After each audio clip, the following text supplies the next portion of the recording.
बिल्कुल ठीक है, ओके। अस्सलाम वालेकुम। उर्दू साइंस कांग्रेस के इस छठे इजलास में मैं डॉक्टर फरोज आप सभी का खैर मकदम करता हूं। इस इजलास के सदर और मुकर्रिर प्रोफेसर जफर एहसन हैं। इस इजलास की शुरुआत सर के लेक्चर से होगी और उसके बाद बाकी मकाला निगार अपने मकाले पेश करेंगे। बशर का बेहद शुक्रगुजार हूं कि सर ने हमारी दावत कबूल की और आज हमारे साथ हैं। प्रोफेसर जफर एहसन एक जाने माने मैथमेटिशियन है। सर का सीवी बहुत तवील है, उसका पूरा खुलासा करना यहाँ मुमकिन नहीं है, लेकिन फिर भी मैं यहाँ कुछ खास अचीवमेंट रख रहा हूँ। सर को बहुत सारे अवार्ड से नवाजा गया है, जिसमें Asian education award 2020, life time achievement award 2019, sir को उर्दू प्रमोशन के लिए भी निशान आज़ाद अवार्ड से नवाजा गया है, जो उर्दू साइंस कांग्रेस 2019 में दिया गया था। इसके अलावा राष्ट्रीय गौरव अवार्ड 2007, शिक्षा रत्न पुरस्कार, इसके अलावा और भी बहुत सारे अवार्ड्स हैं। सर मेंबर है research board of advisors American biography institute USA. Sir life time president हैं tensor society of India. Sir editor in chief रहे हैं अलीगढ़ बुलेटिन ऑफ मैथमेटिक्स 2012 से 2015 और journal of tensor society of India 2010 से 2012। Sir editor रहे हैं Palestine journal of mathematics, journal of interpolation and approximation in scientific computing. इसके अलावा और भी बहुत सारे जर्नल्स हैं और बहुत से जर्नल के रिव्यूअर और रेफरी भी रहे हैं। सर विज्ञान प्रसार गवर्नमेंट ऑफ इंडिया के उर्दू कोर कमेटी के मेंबर भी हैं। सर बहुत सी यूनिवर्सिटीज के विजिटर प्रोफेसर भी रहे हैं।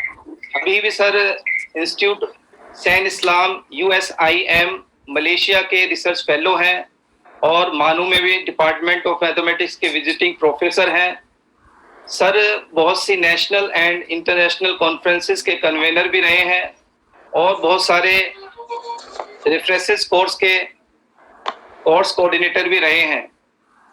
प्रोफेसर जफर एहसन साहब लाइफ मेंबर हैं Indian association of general relativity gravitation Calcutta of mathematical society and many more.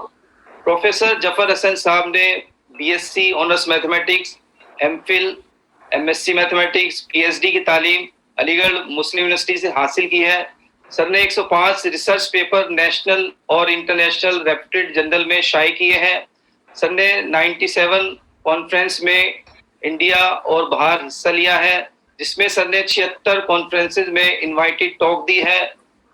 Professor Zafar Ahsan साहब ने 7 किताबें लिखी हैं, जिसमें कुछ किताबें एज ए टेक्स्ट बुक बहुत सारी इंडिया और फॉरेन यूनिवर्सिटीज में प्रिस्क्राइब की गई हैं, जिसमें डिफरेंशियल इक्वेशन की किताब 1999 में बेस्ट सेलर बुक भी रही है। इस छोटे से इंट्रोडक्शन के साथ मैं सर से गुजारिश करता हूं कि सर अपना मकाला पेश करें और सर के आज के मकाले का इसका उन्वान है वो तो आदि मर्ज के फैलाव का एक रियाजियाती मॉडल। Over to sir. शुक्रिया बहुत बहुत डॉक्टर अफरोज। खुशामदीद सर। वालेकुम सलाम, कैसी हैं आप? क्या हाल है? चलिए बहुत दिनों के बाद इस बहाने देखना नसीब हुआ आपको। और कैसी हैं? चलिए जी। तो मुझे स्लाइड शेयर करने तो वो ऑप्शन खोल दीजिएगा। ये ग्रीन स्क्रीन होना चाहिए। हाँ ठीक है, ओके क्लिक कर लीजिए। Okay okay.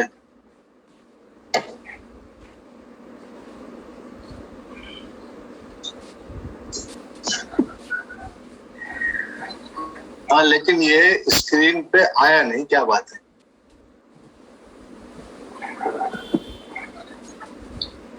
ये तो दिखा रहा है कि शेयर कर रहे हैं, लेकिन ये कहाँ शेयर हो रहा है ये नहीं दिखा रहा।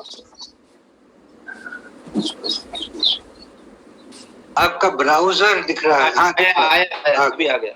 आ गया, ओके। इसको सर प्रेजेंटेशन मोड पे कर दीजिए। ओके। बिस्मिल्लाहिर्रहमानिर्रहीम। अस्सलाम वालेकुम।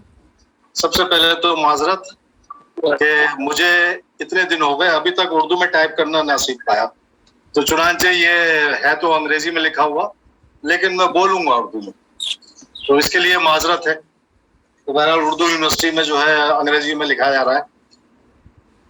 तो जैसे कि अभी अफरोज ने बताया कि ये टॉपिक ये है मेरे इसका लेक्चर का, मुतअद्दी मर्ज का फैलाव और उसका एक रियाजियाती मॉडल।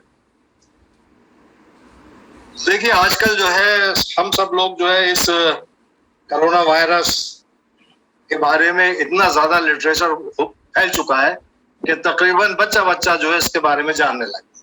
इतना ज्यादा लिटरेचर फराहम कर दिया है मीडिया ने, अखबारात ने, टेलीविजन ने और तरह तरह की चीजों ने, कि जिससे जो है ये सबको पता है कि भाई ये कोरोना वायरस होती क्या चीज है। तो फिर भी एहतियातन, तो ये कोविड-19 जो है एक ये छूत की बीमारी है, मुतअद्दी मर्ज है, जो कि मुतअद्दी मर्ज वो होते हैं जो एक को दूसरे से लग जाते हैं, और ये होता है severe acute respiratory syndrome corona virus 2, इसकी बिना पर होता है। देखिए प्लीज किसी का माइक खुला हुआ है, अगर आपने माइक बंद कर दिए तो जरा आसानी से सब लोग सुन सकेंगे। सबसे पहला केस जो था वो चाइना में एक जगह है वुहान, दिसंबर 2019 में डिटेक्ट हुआ। अब उसके बाद से ये डिजीज जो है इस बुरी तरह से फैली है सारी दुनिया में कि बिल्कुल पैंडेमिक बन गई। और देखिए ये है वो नामाकुल साहब जो इसका वायरस कहलाते हैं, ये उसकी तस्वीर। आजकल हम सब इस तरह की तस्वीरों से वाकिफ हैं, और न सिर्फ ये बल्कि हमें यह भी पता है कि आप सिम्टम्स क्या क्या हैं इस बीमारी के, कि बुखार आ जाता है, नाक बहने लगती है, सीने में दर्द होता है, खांसी होती है, गला भी खराब होता है, फेफड़े मुतासर होते हैं वगैरह वगैरह। और जब ये सारे सिम्टम होते हैं तो भाई समझते हैं कि भाई हो गया, अब कुछ किया जाए। लेकिन उससे पहले भी हम कुछ प्रिकॉशंस लेते हैं। वो ये कि जैसे भाई हाथ धो रहे हैं, हैंड वॉश ले लिया, उससे हाथ धो जा रहे, सैनिटाइजर लिया, जगह जगह सैनिटाइजर लगे हुए, या ये मास्क लगाए फिर रहे हैं, हर शख्स एक दूसरे से मुंह छुपाए फिर रहे हैं। तो यूं मुंह छुपाए फिर रहे हैं कि भाई यही एक तरीका है जिससे हम आसानी से लड़ सकते हैं इस नामाकुल से वायरस से। एक तरीका जो आजकल है कि वैक्सीनेशन का, कि हमने जल्द अज जल्द जो है तब सब लोगों को कोशिश करनी चाहिए कि टीका लगवा लें, ताकि इस मर्ज के खिलाफ मुदाफियाती निजाम जो है हमारा वो बेहतर हो जाए। तो देखिए ये एक चीज मैं यहाँ बताता चलूं, जाहिर है बहुत सारे मुझसे बड़े बड़े एक्सपर्ट पढ़े इस लाइन में, कोरोना वायरस की लाइन में। मैं तो बिल्कुल अनाड़ी हूँ, तालिब इल्म हूँ, लेकिन बस इतना बताता चलूं कि देखिए ये जो भी टीका है इससे कोविड खत्म नहीं होता है, बल्कि कोविड से लड़ने की जो कुव्वत है वो जरा आ जाती है, यानी हमारा इम्यून सिस्टम जो है वो जरा बेहतर हो जाता है। तो उस इम्यूनिटी को बेहतर करने के लिए, मुदाफियाती निजाम को बेहतर करने के लिए ये वैक्सीनेशन जो है जरूरी है, और जिसकी 2 खुराकें हैं और दोनों खुराकें जरूर लगवानी चाहिए। तो देखिए इस कोरोना वायरस की वजह से हम लोगों ने इस तरह के चार्ट्स बहुत देखे हुए कि भाई अस्पताल में कितने सारे लोग एडमिट हैं, कितने लोगों का इंतकाल हो गया, कितने लोग इस वक्त मुतासिर हैं और कितने हो जाएंगे। तो इस तरह के चार्ट हम रोजाना तकरीबन टीवी पे, अखबारात में, रिसालों में इस तरह के रोजाना चार्ट देखते हैं। अब आदी हो गए इस तरह के चार्ट देखने के, तो बहुत ज्यादा परवाह भी नहीं करते। लेकिन इस कोविड ने जो सबसे ज्यादा नुकसान पहुंचाया है वो हमारी इकोनॉमी को नुकसान पहुंचाया है। बंदों को इतना नुकसान हुआ है, हमने बहुत से अपने प्यारों को खोया हुआ है इस मर्ज के उसमें, लेकिन उसके साथ साथ जो है हमने ये भी किया कि हमारी इकोनॉमी, वर्ल्ड वाइड इकोनॉमी को जो है इसने नुकसान पहुंचाया। और कैसे नुकसान पहुंचाया, देखिए यहाँ 3 कलर्स में दिखाया गया है। तो पहला रंग जो है ये हल्का सा ये ग्रे कलर है, थोड़ा सा ये लेस इम्पैक्टेड है, सबसे कम इस पे असर पड़ा है। तो इसमें कौन कौन सी इंडस्ट्रीज है, एग्रीकल्चर है, माइनिंग है, इंफॉर्मेशन सेक्टर है, होलसेल ट्रेड है, प्रोफेशनल सर्विसेज है, फाइनेंस इंक्लूडिंग रियल एस्टेट यानी जमीन जायदाद के कारोबार, ये जरा थोड़ा सा कम मुतासर हुआ है। उसके बाद उससे ज्यादा मुतासर जो चीजें हुई हैं वो है हेल्थ केयर, मैन्युफैक्चरिंग, सनअत व हिरफत, एजुकेशन और कंस्ट्रक्शन बिजनेस। और सबसे ज्यादा जो मुतासर किया है इस कोरोना वायरस की बीमारी ने वो है रिटेल ट्रेड, यानी ये जो बिजनेस होती है, एक तरह से ट्रेड जो है, आर्ट्स, रिक्रिएशन, एकोमोडेशन और फूड। यानी सियाहत को तो सबसे ज्यादा इससे नुकसान पहुंचा है, कोई कहीं जा ही नहीं रहा, सब घर में बैठे हुए। ट्रांसपोर्ट और वेयर हाउसिंग यानी ट्रांसपोर्ट को भी बहुत ज्यादा मुतासिर किया। और इनके साथ साथ जो जिस चीज से हम लोग बहुत ज्यादा कंसर्न है वो ये है कि इसने जो है, चलिए, इसने एजुकेशन सेक्टर को भी बहुत मुतासिर किया है। अब आप देखिए वर्ल्ड वाइड है ये तस्वीर। इस तस्वीर में आप देखिए, इस चार्ट में देखिए कि जो ये इस रंग से है, जैसे अमेरिका, ये कनाडा है, तो ये कंट्री वाइड जो है ये क्लोजर है और ये लोकलाइज्ड है। तो आप देखिए पूरी दुनिया में तकरीबन सब जगह ये एजुकेशन सिस्टम ठप पड़ा हुआ है।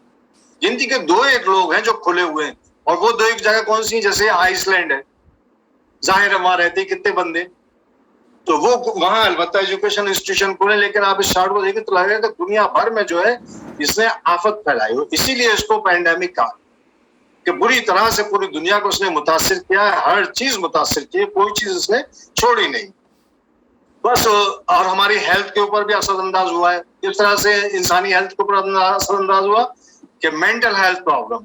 अब जो शख्स पूरे दिन घर में है 1 महीने से 2 महीने से, तो और वैसे वो रोजाना शाम को जाया करता था टहलने या किसी और काम से जाया करता था, तो किसी और काम से जाया करता था, तो अब कुछ भी नहीं कर रहा। अब जो है वो घर में पड़ा हुआ, तो मेंटली जो है उसकी सेहत जो है, दिमागी सेहत पर भी असर पड़ा है और सांस लेने में परेशानी आई है। लंग्स के ऊपर असर पड़ा है, यानी ये जो फेफड़े हैं इनके ऊपर असर पड़ा है। जिगर जो है नुकसान, जिगर जो है तबाह हो गया इसकी वजह से, और दिल कमजोर हो गया, और मोबिलिटी जो है वो कम हो गई है। तो इसकी वजह से जो है ये इंडिविजुअल हेल्थ पर भी असर पड़ा है, यानी इंफरादी तौर पर भी लोग मुतासिर हुए हैं इस बीमारी से, और इज्तिमाई तौर पर भी मुतासिर हुए हैं। बस एक फायदा हुआ, एक फायदा हुआ है बस सिर्फ बीमारी से। वो फायदा ये है कि कोरोना वायरस आने से पहले जो ये पोल्यूशन का लेवल था, अब वो बहुत बेहतर हो गया। कितना गंदा गलीज किस्म का पानी है बिल्कुल साफ सुथरा हो गया। ना सिर्फ ये देखिए इंडिया गेट की तस्वीर, ये पहले कोरोना वायरस आने से पहले इंडिया गेट के हालात ये थे, अब इंडिया गेट बिल्कुल साफ नजर आता है, चकाचक नजर आता है बिल्कुल, अब कोई जरा परेशानी नहीं। बस एक यही फायदा हुआ है, और तो कोई फायदा हुआ नहीं। तो जाहिर है अब मैं मैथमेटिक्स का तालिब इल्म हूँ, तो इसके बारे में साइंटिफिकली तो मैं नहीं बोल सकता ज्यादा, मैथमेटिकली जरूर बोल इस कोरोना वायरस के लिए। तो उसका मसला यही है कि हमने जो है इस लेक्चर में मैंने ये कोशिश की है कि चूंकि ये कौमी साइंस कांग्रेस है और इसमें साइंस के हर मजमून के लोग शिरकत कर रहे हैं, इसको अटेंड कर रहे हैं, तो मैंने कुछ इस तरह से लेक्चर डिजाइन किया है कि कोशिश ये की है कि जो नॉन मैथमेटिशियन बंदा है उसकी भी समझ में आ जाए। तो इस तरह से कुछ डिजाइन किया है। तो हो सकता है मैथमेटिक्स वालों को बड़ा आसान लगे, तो उनसे जरा माजरत है, लेकिन चूंकि ये एक जर्नल सा लेक्चर है, तो जर्नल लेक्चर को हमेशा जरा ऐसा होना चाहिए कि वो सबकी समझ में आए। तो प्लान ये है कि इस लेक्चर के अंदर हम 2 मॉडल जो है मैथमेटिकल मॉडल बना पेश करूंगा मैं। एक तो कि बैक्टीरिया किस तरह से, उसकी बैक्टीरिया की अफजाइश कैसे होती है और मुतअद्दी मर्ज जो है वो कैसे फैलता है, और फिर इनको कहीं ना कहीं अप्लाई किया जाएगा। जैसे मिसाल तौर पे कॉलरा के बैक्टीरिया के ऊपर अप्लाई करके देखेंगे, या फ्लू वायरस के ऊपर अप्लाई करके देखेंगे कि ये मॉडल जो है ये सही मानों में एप्लीकेबल भी है, इस्तेमाल भी किए जा सकते हैं, या सिर्फ मैथमेटिक्स ही मैथमेटिक्स है। तो चूंकि यहाँ पर एक कॉलम, एक हमारा ये भी है, इसका साइंस कांग्रेस का जो थीम है, उस थीम में लिखा कि इंटरडिसिप्लिनरी रिसर्च, यानी एक दूसरे सब्जेक्ट के साथ रिसर्च है। तो अब देखिए कि मैथमेटिक्स जो है किस तरह से रोल प्ले करता है मेडिसिन में भी, और बायोलॉजी में भी किस तरह से मैथमेटिक्स का रोल होता है, ये हम कोशिश की है मैंने यहाँ दिखाने की।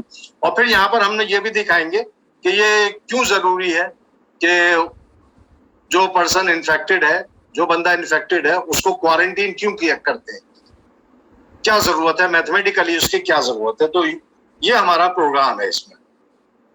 तो आइए देखते हैं। तो बायोलॉजी में अक्सर हमने ये मुशाहिदा किया है, यानी बायोलॉजी का मीन्स इल्म हयातियात। इल्म हयातियात में अक्सर ये मुशाहिदा किया गया है कि कुछ खास बैक्टीरिया के पनपने की शरह किसी वक्त पर मौजूद बैक्टीरिया के तनासुब की तादाद में होती है। बैक्टीरिया के तनासुब की तादाद में होती है। अगर किसी वक्त पर मौजूद बैक्टीरिया, इफ एन है ना, या अगर किसी वक्त पर मौजूद बैक्टीरिया की तादाद एन से जाहिर की जाए तो बैक्टीरिया की अफजाइश वक्त की तब्दीली के साथ मंदरा झैल तनासुब में हो, यानी dn upon dt proportional to उसका तनासुब है n। अब अगर हम इसे ये तनासुबी अलामत हटा दें, मुतनासबी अलामत को हटा दें, तो हमारे पास रिश्ता जो है वो ये आ जाता है, dn upon dt is equal to k times n। तो k यहाँ पर जो है ये हमारा मुतनासिबी अलामत है, यानी साइन ऑफ प्रोपोर्शनैलिटी है। अब ये एक बहुत आसान सी डिफरेंशियल इक्वेशन है, फर्स्ट ऑर्डर की बहुत आसान सी तफरीकी मसावत है, जिसको हम बहुत आसानी से सॉल्व कर सकते हैं। वेरिएबल्स को सेपरेट कर लें, तो सेपरेट करने के बाद हमारे पास जो आती है चीजें वो आगे दिखाऊंगा मैं। लेकिन यहाँ पर हमने जो इब्तिदाई शराइत ली है कि वक्त t इज इक्वल टू 0 पर n बराबर है n0, और k जो कांस्टेंट है यानी साब्ता है, k जो साब्ता है ये ग्रोथ के अफजाइश की हालत में मुस्बित होता है, पॉजिटिव होता है, और डिके की हालत में निगेटिव होता है। तो अब हमारे पास ये क्वेश्चन नंबर 1 आ गई, जो कि फर्स्ट ऑर्डर की ऑर्डिनरी डिफरेंशियल इक्वेशन है। इसको हम बड़ी आसानी से सॉल्व कर सकते हैं। सेपरेट कर लिए वेरिएबल्स को और इंटीग्रेट कर लिया, तो हमारे पास आ गया log n is equal to kt plus log c। अब इसे आसान और बना लिए, log c को दूसरी तरफ ले गए, log n minus log c is equal to kt। इससे हमें हासिल हुआ log n अपॉन लॉगरिथमिक की प्रॉपर्टी यूज कर ली, log a minus b is equal to log a upon b, तो वो यूज कर लिया हमने, log n upon c is equal to kt। अब लॉगरिथम को हटा दें, लॉगरिथम हटाया तो ये आया n is equal to c e to the power kt। तो हमारे पास अल्टीमेटली रिलेशन ये आ गया, equation number 2, n is equal to c times kt। तो अब c भी कांस्टेंट है और k भी कांस्टेंट है, तो अब हम अगर ये कांस्टेंट निकाल लें किसी टाइम पे तो हमारे पास एक रिलेशन आ गया। तो ये रिलेशन जो है यानी t हमारे पास वही, अब हम t इक्वल टू 0 जो इनिशियल कंडीशन उसको यूज कर सकते हैं। तो t इज इक्वल टू 0 जो है n is equal to n0 है, इनको हमने इक्वेशन नंबर 2 में रख दिया, तो हमारे पास n0 की वैल्यू जो है c आ गई, n0 की वैल्यू हमारे पास c आ गई। तो अब जब c आ गई तो अब हमारे पास जो इक्वेशन आई वो ये आई कि nt यानी c की जगह हमने n0 लिख दिया उसी इक्वेशन नंबर 2 में। तो हमारे पास ये इक्वेशन आ गई कि किसी टाइम t पर बैक्टीरिया की अफजाइश जो है वो बराबर होगी n0 multiplied by e to the power kt। तो ये इक्वेशन नंबर 3 आ गई, जो कि इक्वेशन नंबर 1 जो हमारी अफजाइश की इक्वेशन थी उसका जो है हल है। तो अब ये ग्रोथ मॉडल आ गया, जो कि इक्वेशन नंबर 3 और इक्वेशन नंबर 1 के जरिए दिया है। इक्वेशन नंबर 1 ये है हमारी, हम पहले ही देख चुके हैं, देखिए ये इक्वेशन नंबर 1 है हमारी। इक्वेशन नंबर 1 या इक्वेशन नंबर 3, ये दोनों इक्वेशन नंबर 1 डिफरेंशियल इक्वेशन है, इक्वेशन नंबर 2 उसका सॉल्यूशन है। तो इक्वेशन नंबर 1 या 3 ये जो है माल्थूसियन लॉ ऑफ ग्रोथ कहलाता है, यानी माल्थूस का अफजाइशी कानून कहलाता है। माल्थूस एक मैथमेटिशियन था, उसके नाम पर ही रखा गया। तो इस मॉडल में कुछ खराबी भी है और कुछ अच्छाइयां भी हैं। तो इस मॉडल के जरिए जो है हम मुख्तसर वक्त के दौरानिए में बैक्टीरिया की अफजाइश की बिल्कुल सही पेशिन गोई की जा सकती है इस मॉडल के जरिए। और बस इसकी खराबी ये है, इस इक्वेशन नंबर 3 की जो है जो खराबी है वो ये है कि उसकी खराबी ये है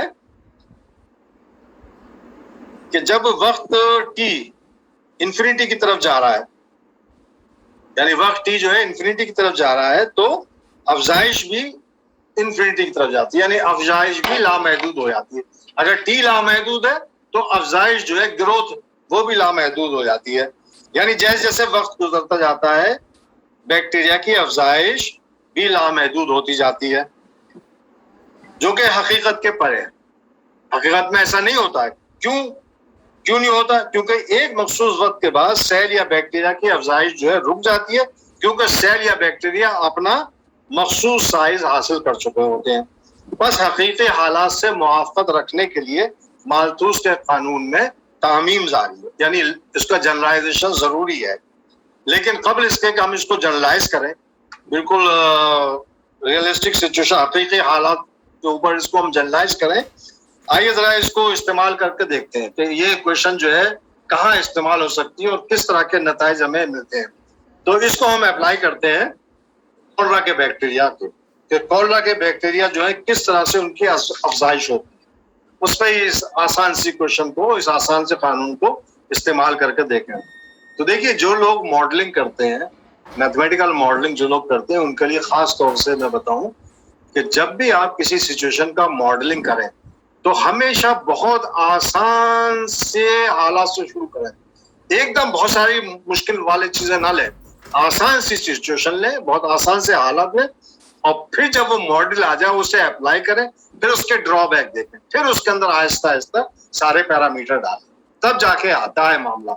तो हमेशा जब भी जो मॉडलिंग करें, ये नहीं कि एकदम हमें मान लीजिए कि कॉस्मोलॉजिकल मॉडल बनाना मिसाल के तौर पर, तो अब हमने एकदम मुश्किल चीज ले कि इतने सारे सितारे हैं, इतनी गैलेक्सीज है, इतना वो है, और कम यहाँ पे ज्यादा यहाँ पे, तो बहुत मुश्किल आएगी। उसके लिए आसान सा है कि भाई दो असम्पशन ले लीजिए आप सिंपल से, कि सारा मैटर जो है यूनिवर्स के अंदर यूनिफॉर्मली फैला हुआ है, नंबर एक।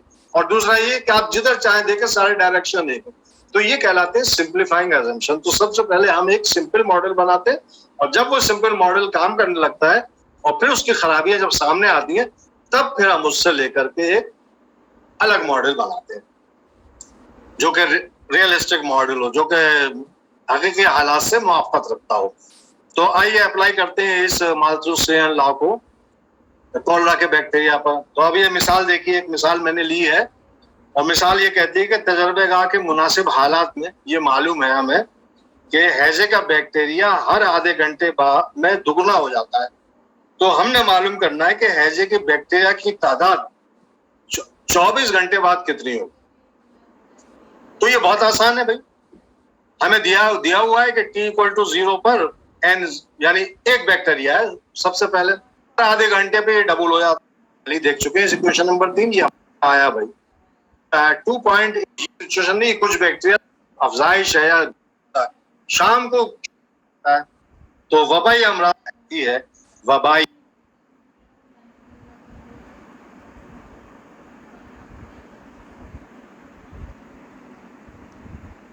की अहलियत रखते हैं, यानी खुद तो महफूज हैं लेकिन दूसरे को महफूज है, क्योंकि एक मरतबा हो चुका उन्हें, अब उन्होंने नेचुरल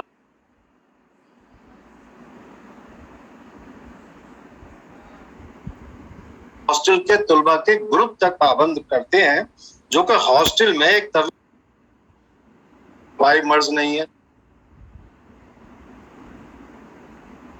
इब्तिदा में हमारे पास शुरू में एक तालिब इल्म मुतासिर है, तो हम एक फार्मूला दरियाफ्त चले, महदूद हम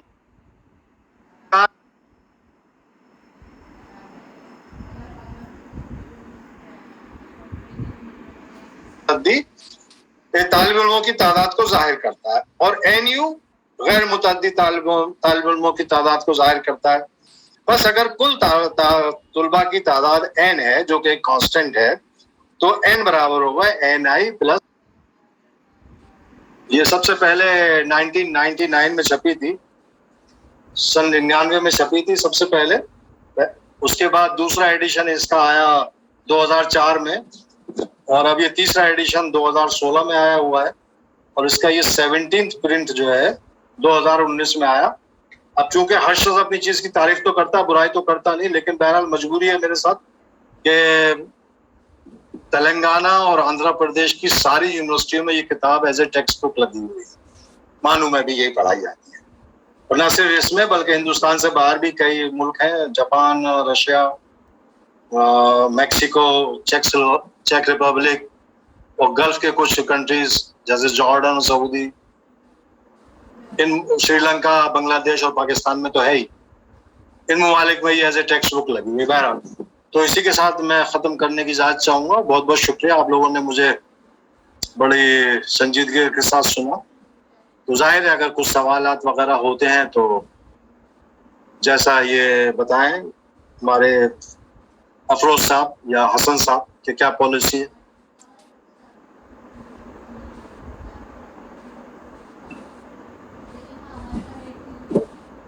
सवाल पूछ सकते हैं, कोई स्टूडेंट्स कोई भी सवाल पूछना चाह रहे हैं तो या तो चैट में लगाइए, चैट में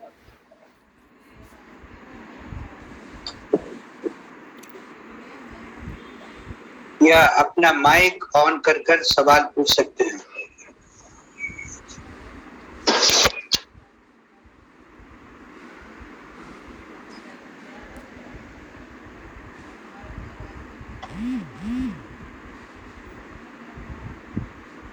अफरोज साहब,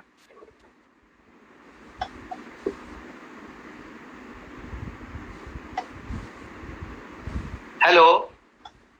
जी हाँ, बहुत बहुत शुक्रिया सर, आपने इतने अच्छे अंदाज से जो है क्वारंटाइन को और मैथमेटिकल मॉडल के जरिए बहुत बढ़िया अच्छे अंदाज से और इतने सिंपल तरीके से बताया।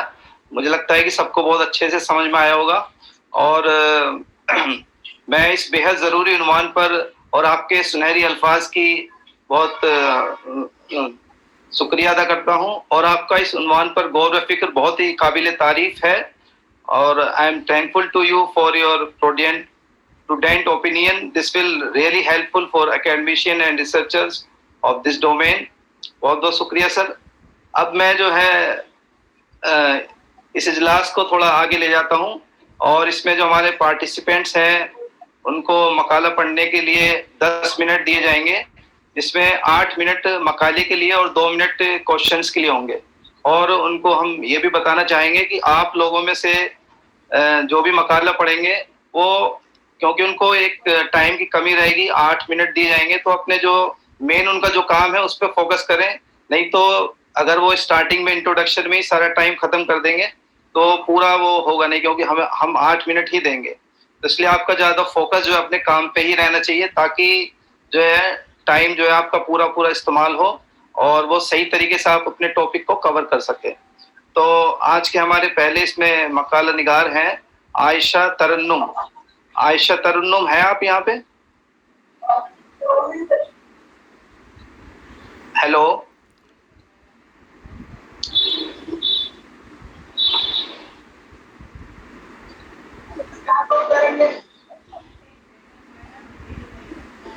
आयशा तरन्नुम। अस्सलाम वालेकुम सर। जी वालेकुम सलाम। आप जो है अपना प्रेजेंटेशन शेयर करें। अस्सलाम वालेकुम सर। वालेकुम सलाम। मेरा नाम आयशा तरन्नुम है, assistant professor in the department of maths, AUC, Anwarululoom college. Sir, I feel pleasure to get permitted to present an article about appreciation and property of convexity and concavity and their function in science and engineering by the organizer of Science and Congress in Mano. हम रोजाना की जिंदगी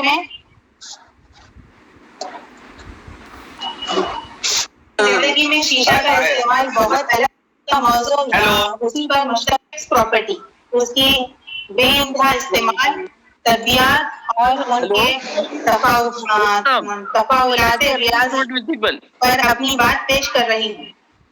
सबसे पहले मैं बताना चाहती हूँ कि कॉनकेव और कॉन्वेक्स की शक्ल इन 1 वेरिएबल एंड 2 वेरिएबल।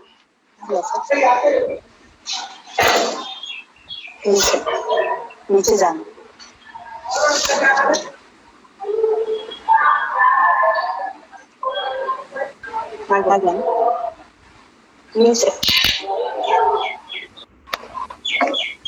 इस्तेमाल करते हैं जिसे टॉर्च में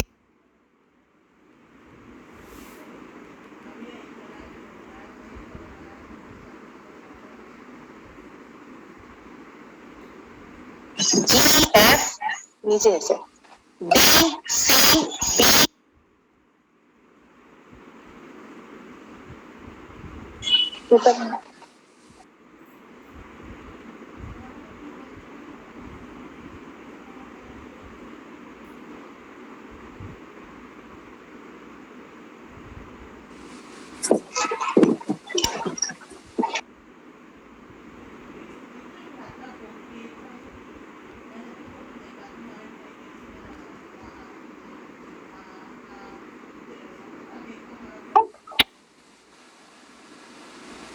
आवाज आ रही है आपको? हाँ, जब ये HCM मैट्रिक्स का डिटर्मिनेंट लेंगे तो उसकी पढ़ लीजिए, आप पूरा ही पढ़ दीजिए, आप ही अकेले पढ़ते रहो आज, और किसी ने नहीं पढ़ा, आप ही पढ़ते रहो। नजम सर, जी सर इनको हटा सकते हैं कि आपके पास? सलाउद्दीन साहब को मैं इंतजाम किया, सलाउद्दीन साहब को कॉल कर रहे हैं, वो कॉल कर रहे हैं। नहीं, ये फोन नहीं उठा रही ना, ये मैं भी कॉल किया लेकिन फोन नहीं उठा रही। इनको सर हटा सकते हैं क्या? जी बोलिए अब सर। मैं कोशिश करता हूँ। आयशा, आपका टाइम हो गया है, प्लीज बंद करिए अब आप सुनी नहीं रही कुछ भी, खाली अपना बोले जा रही हैं बस। Sir stop. सर इन्फॉर्म किए सर, अब वो निकल गए, बंद हो गए। फोन अभी बात की है। जी सर। आयशा देखिए, आप सुनना चाहिए, आप अपना वॉल्यूम ऑन कर सुनना चाहिए। बताई जा रही टाइम का भी एक एहतमाम करा गया था कि 8 होती है। जी सर, टाइम कम है बोल के मैं तेज जा रही थी सर, क्योंकि नहीं, थोड़ा 8 मिनट में आपको करना था ना, 8 मिनट के अंदर ही आपको पूरा कंक्लूड करना था, 8 मिनट से ज्यादा नहीं लेना। बिल्कुल पढ़ रही थी सर। चलिए ठीक है, बहुत चाहती हूँ थोड़ा टाइम बढ़ के ले लिए तो आपका। ठीक है, ओके, ठीक है, बहुत बहुत शुक्रिया आपका। आयशा, चलिए अफरोज साहब आगे। हमारे अगले मकाले निगार हैं। प्रेजेंटेशन से गौर से देखिए आप, ठीक है? आप देखिए कि दूसरों के मकाले कैसे पढ़े जाते हैं, प्लीज आप सुनिए, ठीक है? चलिए, हमारे दूसरे मकाले निगार हैं मोहम्मद अब्दुल रऊफ सईद। मोहम्मद अब्दुल रऊफ सईद, आप हैं? जी,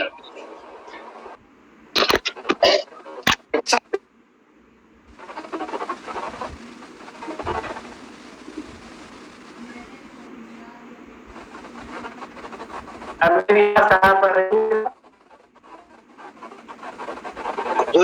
रऊफ साहब कैमरा बंद कीजिए, नीचे हरा बटन दबाइए, ब्लू शेयर बटन दबाइए। नेक्स्ट को बुलाएं। नेक्स्ट को बुला लीजिए। हाँ, नेक्स्ट मकाला निगार है मोहम्मद सलमान। जी सर, अस्सलाम वालेकुम। हाँ, वालेकुम सलाम। आप अपना मकाला पेश करिए, अभी वो उनका आ नहीं रहा। ठीक है जी सर, ठीक है सर, ओके सर। ठीक, स्क्रीन शेयर करिए ग्रीन बटन से। जी जी जी तो सर प्रॉब्लम हो रही है इसमें।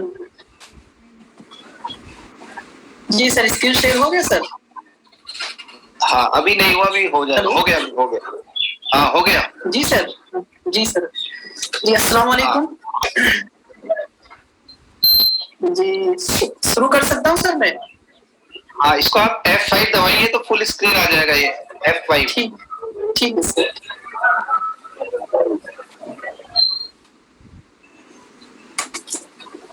जी सर, हो गया फुल? नहीं हुआ, चलिए ठीक है, आप ऐसे करिए, आपकी फाइल PDF है तो ये नहीं हो पाएगा उससे। जी सर, ठीक है सर। ये तो ठीक है, सर मेरा जो, हाँ जी सर, जो हमारे मसले का सर उन्वान है curvature inheritance symmetry and when inheriting factor and, तो इसको मैंने इस पे कुछ रिजल्ट्स और कुछ एग्जांपल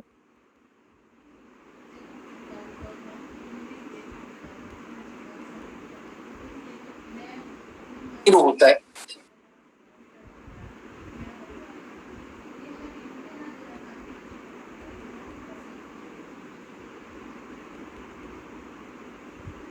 जीरो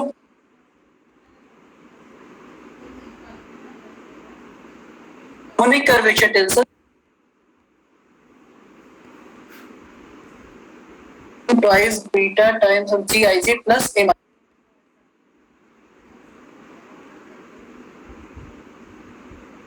Laplacian operator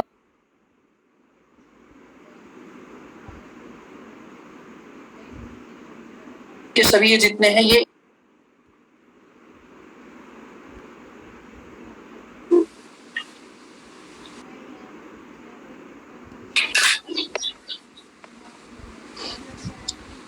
एक सेकंड सर।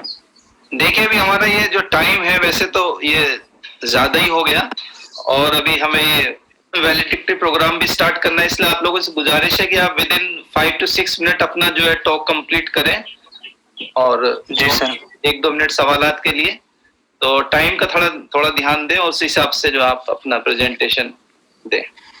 सर मेरा स्क्रीन आ रहा है आपके पास?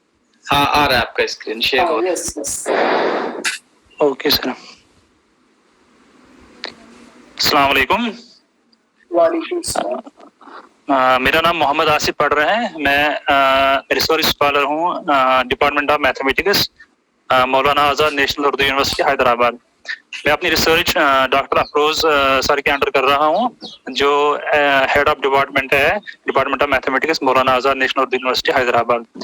तो जहाँ तक मेरे मकाले का सवाल है, मेरे मकाले का जो अनवान है वो है stability analysis of generalised stability analysis of tumour immune interaction model with generalised fractional derivative. तो यहाँ पे हम बात करेंगे स्टेबिलिटी एनालिसिस की। हमने एक मॉडल दिया है, उसको हमने एनालाइज किया है with help of fractional order derivative, तो उसकी स्टेबिलिटी एनालिसिस को हम यहाँ पे चेक करेंगे। तो हमने सबसे पहले एक मॉडल को कंसिडर किया है जो 3 डायमेंशनल मॉडल है। ये उसका खुलासा है, मेरे जो मॉडल है, जो मेरा रिसर्च पेपर है उसका एक खुलासा है। तो इसमें हमने ये जो आप देख रहे हैं ये प्रपोज्ड मॉडल है मेरा, जिसमें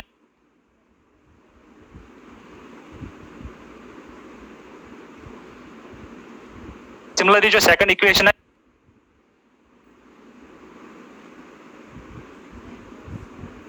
आइडेंटिफाई करने के लिए इक्विलिब्रियम पॉइंट्स या जिनको हम फिक्स्ड पॉइंट्स भी बोलते हैं उनको हमने आइडेंटिफाई किया है।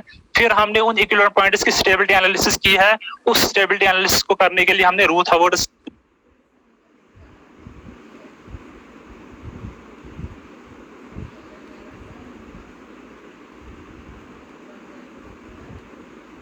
मकाला निगार है आदिल मुश्ताक, ये भी हमारे department of mathematics Maulana Azad national Urdu university से ही है। तो मैं चाहूंगा कि वो अपना मकाला पेश करें। आदिल मुश्ताक, आप सुन पा रहे हैं हमें? Yes sir. जी ओके, ठीक है, प्रेजेंट करिए आप अपना।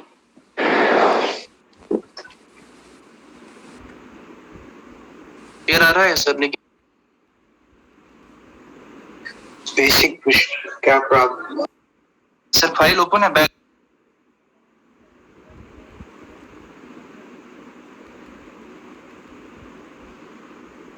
मसावत है मेरे पास, तो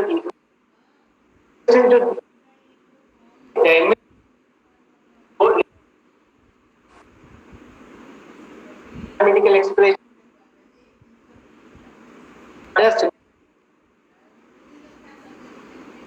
हीट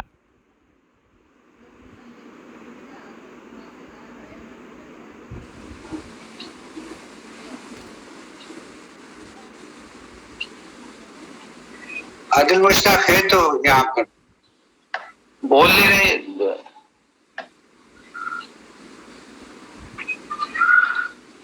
आदिल मुश्ताक,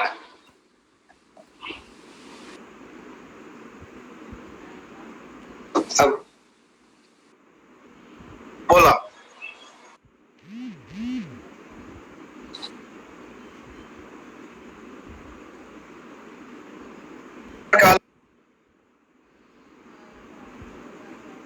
मुश्ताक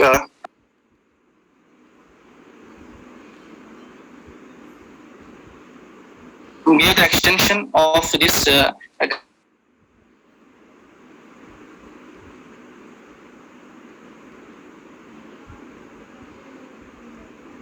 और मॉड्यूलर एक्सटेंडेड ज्योमेट्रिक के तस्वुर से मुतासिर होकर हमने एक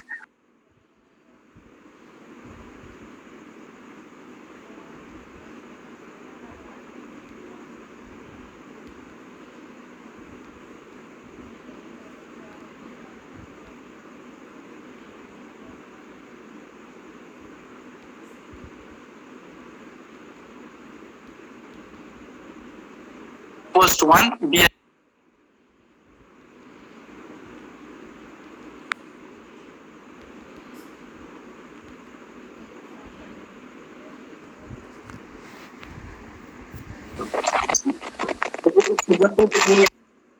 इसमें आपको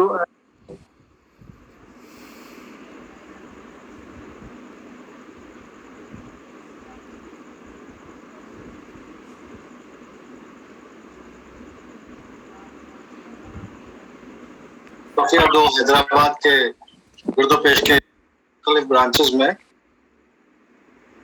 साथ ही कलमात जो है अब प्रेसिडेंशियल रिमार्क दें।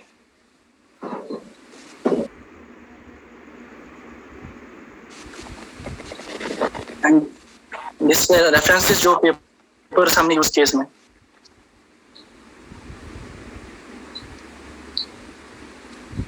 ओके, किसी को कुछ सवाल करना है? ठीक है, बहुत बहुत शुक्रिया आदिल मुश्ताक।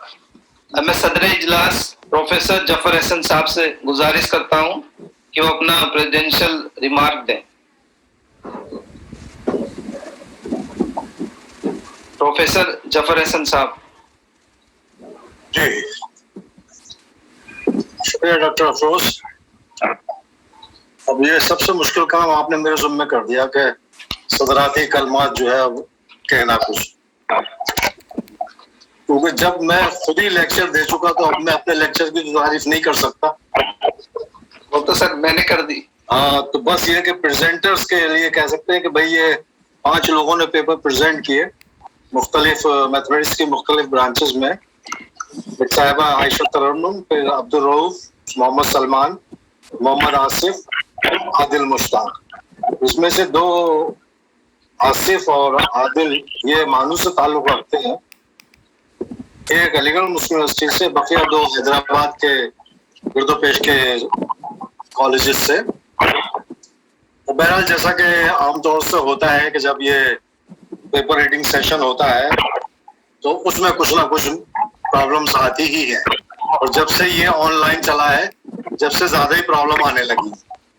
क्यों, कभी किसी का नेट चला गया, कभी कुछ हो गया, कभी कुछ हो गया, लेकिन बहरहाल उसके बावजूद भी मजमूई तौर पर ये सेशन कामयाब रहा और लड़कों ने अच्छा प्रेजेंट किया। कुछ टेक्निकल डिफिकल्टीज के बावजूद भी अच्छा पेश किया लड़कों ने, और उम्मीद यही है कि जिस तरह से वहाँ मानू में काम हो रहा है मैथमेटिक्स का, मैं उम्मीद करता हूँ कि ये दिन ब दिन तरक्की करेगा। अब हालात ऐसे खराब हो गए, मैं भी चाहता था कि कुछ कंट्रीब्यूट करूँ आप लोगों के साथ रह के, लेकिन अब मजबूरी है, तो सब दूर दूर बैठे हुए हैं तो कुछ हो ही नहीं सकता इस तरह की कोई कंस्ट्रक्टिव काम। लेकिन बहरहाल इंशाल्लाह जब भी मौका मिला तो मैं हाजिर हूँगा, और जो मुझसे बन पड़ेगा वो आप लोगों के डिपार्टमेंट के लिए करूँगा, यूनिवर्सिटी के लिए करूँगा। अच्छा लगा कि आपने जो रिवायत थी उसको बरकरार रखा। तो उर्दू कांग्रेस की जो रिवायत चली आ रही थी पिछले कुछ सालों से, उस रिवायत को बरकरार रखा, और उम्मीद यही है कि आइंदा भी ये रिवायत बरकरार रहेगी। और अब ये अफरोज साहब जो है ये गालमन एवेल्युएट कर लेंगे कि मैंने भी कुछ एवेल्यूएशन इनके पास भेज दिया है, ताकि ये खुद एवेल्युएट कर लेंगे, और जो भी आप लोगों का तरीक़ेकार हो उस तरीक़ेकार से लोगों को आप सेलेक्ट कीजिएगा या जो भी हो। तो बस एक बार फिर बहुत बहुत शुक्रिया आप सब लोगों का कि आपने मुझे याद किया, याद रखा। बल्कि इंशाअल्लाह ताला आप कभी भी मौका होगा तो मैं हाजिर हूँ मानू की खिदमत के लिए। तो अल्लाह हाफ़िज़, खुश रहिए आप सब लोग। आपका बहुत बहुत शुक्रिया प्रोफेसर जफर एहसन साहब। आपका बहुत अच्छा लेक्चर था, जो बहुत ही आसानी से इतना कॉम्प्लिकेटेड चीज समझाए आप, और उसी तरह से होना चाहिए प्रेजेंटेशंस। और ये बताता है जब आदमी अपना प्रॉब्लम अच्छी तरह समझ सकता है वो आसानी से समझा सकता है। तो ये आपका जो स्टाइल था वो नॉन मैथमेटिक्स लोगों को भी पहुंचा होगा जरूर, वो भी समझ सके। बहुत बहुत शुक्रिया, आपने वक्त निकाला और हमारे साथ रहे। Thank you. Thank you very much.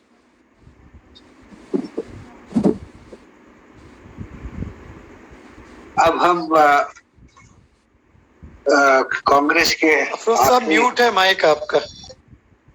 अच्छा, बहुत बहुत शुक्रिया प्रोफेसर जफर एहसन साहब। इसके साथ ही हम इजलास के खत्म होने का ऐलान करते हैं। आप सभी की शिरकत के लिए बहुत बहुत शुक्रिया। अब वैलिडिक्ट प्रोग्राम स्टार्ट होगा, आप सभी शिरकत करें। बहुत बहुत शुक्रिया, एक बार सभी का बहुत बहुत शुक्रिया। बहुत बहुत शुक्रिया सर। अस्सलाम वालेकुम।